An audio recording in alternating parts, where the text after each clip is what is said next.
In problem 10.3, we are given a couple situations and trying to think about what inputs and outputs make sense in those scenarios. So the first scenario we're looking at is, again, going back to the area of the square, where our input is side length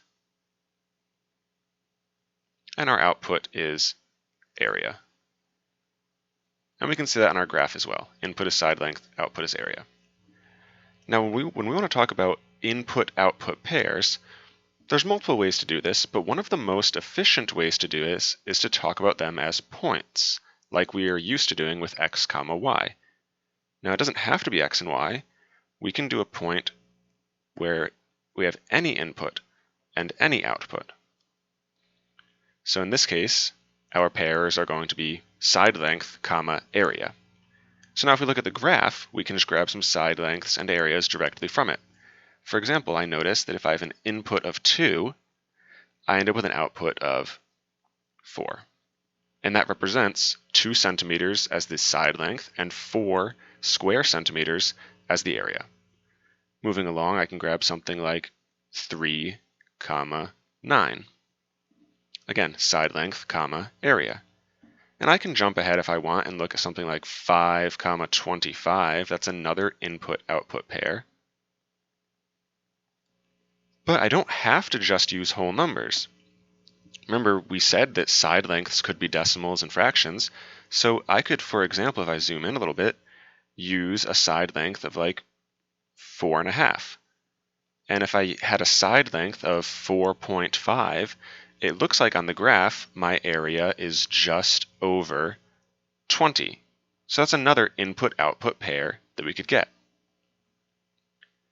The second part of this problem asks us to now describe what are the possible output values for this function a. Well, we know we can't have negative area, but this graph seems like it just goes up and up forever. And if we think about it, if side length keeps going up, there's nothing stopping the area from going up and up forever. So in this case, actually, the possible output values are also going to be any number greater than or equal to 0.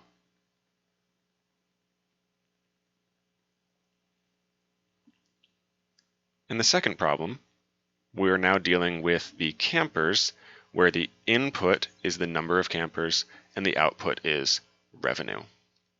So the first thing I ask us is 20 a possible output value in this situation?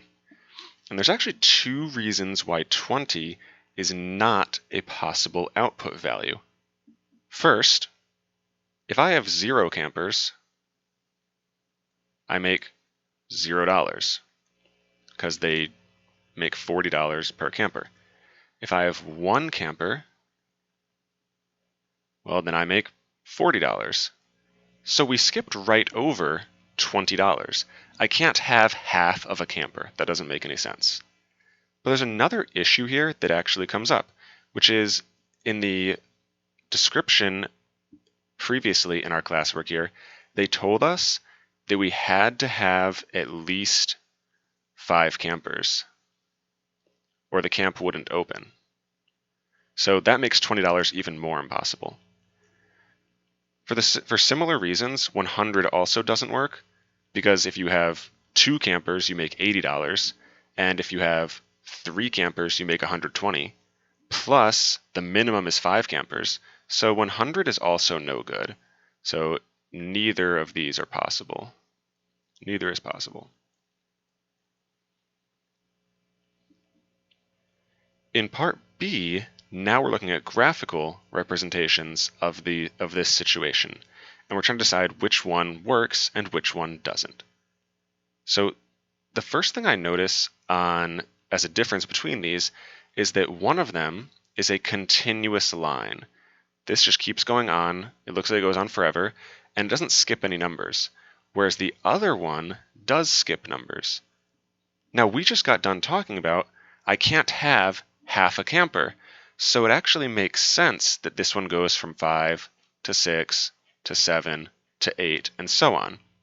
It doesn't make sense for the graph, like this one does, to include numbers like 6.5. That doesn't mean anything in this situation. It's meaningless. Also, this graph doesn't stop at 5 campers like it should. We should be cut off at 5 campers. So the one that makes sense is this one over here. Now, in this problem, we want to describe the set of all possible output values of R. Well, we already established that we have to have at least 5 campers. And if I have 5 campers, then I make $40 per camper, so 5 times 40 is $200. But we have to scroll back up for a second here, because there was actually another restriction on this problem, which was that the camp is limited to 16 campers a day. So if we come back down here, there's actually a maximum output value as well, because 16 campers gives us, let's see, 16 times 40 is $640. So all the possible output values start at 200 and end at 640. But it's not everything in between, because remember, it has to go up by 40. So we got 200, 240, 280, and so on until we get to 600, 640, and that's the end of our list. All right, there's our list of all possible output values.